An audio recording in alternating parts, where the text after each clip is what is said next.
કોઈ સુવિધા નહીં, કોઈ ફેસિલિટી નહીં, કોઈ આર્મી નહીં, કોઈ પોલીસ નહીં. જયારે મોટા મોટા નેતા આવે કોઈ વીઆઈપી માટે પાછળ કેટલી ગાડી, ઉપર હેલિકોપ્ટર શેનાથી હાલે છે?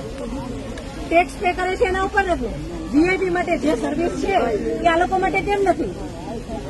હું નીચે આર્મી કેમ્પમાં ચિલ્લાઈને કહેતી હતી કે ઉપર કેટલા લોકો જખમી છે, તમે લોકો જલ્દી કંઈક કરો. અમે ઉપરથી પડતા આખડતા નીચે ઉતરતી હજી ઉપર કોઈ ફેસિલિટી ગઈ નહોતી. ઉપર આટલું બધું થઈ ગયું હતું, નીચે આર્મીને ખબર કેમ ન પડી કે ઉપર આ થઈ ગયું છે? આતંકવાદી અમારી સામે આવીને ગોળી મારી જાય છે. હિન્દુ મુસલમાનને અલગ કરીને હિન્દુના બધા ભાઈઓને ગોળી મારી છે. તો આપણી આર્મી કરે છે શું? લાખોની સંખ્યામાં આર્મી હતી ત્યાં, અને જે ટુરિસ્ટ પ્લેસ છે ત્યાં કોઈ આર્મીમેન નહીં, કોઈ પોલીસમેન નહીં, કે કોઈ ફર્સ્ટ એડ કિટ નહીં, કાંઈ જ સુવિધા નહીં. એમાંથી એક આર્મી મેન એવું કહે છે કે તમે લોકો ઉપર ફરવા શું કામ જાઓ છો? હવે તમે મને એ વાતનો જવાબ દો. જો આ રીતનું હતું તો તમે અમને જવા શું કામ દો છો? નહીં, હવે મારા ઘરનો સ્તંભ વયો ગયો છે. હવે તમે મને પાછો આપો, મારે બીજું કઈ ન જોઈએ. આજ પછી કોઈ દિવસ કોઈ વોટ જ નહીં કરતા. જો આપણી ગવર્મેન્ટને પોતાની જ સુવિધા રાખવી છે, તમારા પાછળ કેટલા વીઆઈપી હોય છે, કેટલી ગાડીઓ હોય છે, તમારો જીવ છે. આ ટેક્સ પે કરે છે એનો જીવ નથી.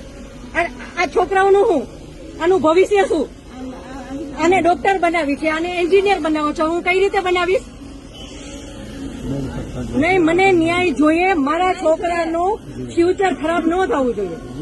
આટલા વર્ષની સર્વિસમાં એને ટેક્સ તમે કટ કરીને તમે સેલરી આપો છો ને, અને ઉપર જતા અમે કઈ પણ વસ્તુ ખરીદીએ છીએ, ક્યાંય જઈએ છીએ, ફરીથી ટેક્સ, ટોલ ટેક્સ, બધા ટેક્સ તમે અમારી પાસેથી લ્યો છો. તો મારા ઘરવાળાને જયારે જરૂર હતી ત્યારે કોઈ ફેસિલિટી નથી મળી. મને એનો ન્યાય જોઈએ. તમે લોકો અહીંયા જ રહ્યો, તમે કહો મને કે તમે શું કરશો એના માટે. આ એક નહીં, આના જેવા જેટલા ભાઈઓ બધા નિર્દોષ હતા, બધા આવડા છોકરા હતા. નહીં, સરકાર ખાલી કહે છે કે અમે કરશું. આ બધું બની ગયું. આ બધાને હોસ્પિટલ ખબર નહીં શું ફેસિલિટી મળી ન મળી. બીજે દિવસે આટલો કરફ્યુ, આટલી રોડ બંધ, રોડ ઉપર 100-200 જ્યાં જોઈને નહીં સર, નહીં. સાંભળો, તમારે સાંભળવું પડશે. જયારે બધું પતી જાય પછી આપણી ગવર્મેન્ટ આવીને ફોટા પાડે છે કે અમે આર્મી ઓફિસર અહીંયા હતા, પોલીસ અહીંયા હતા, નેતા આવ્યા છે.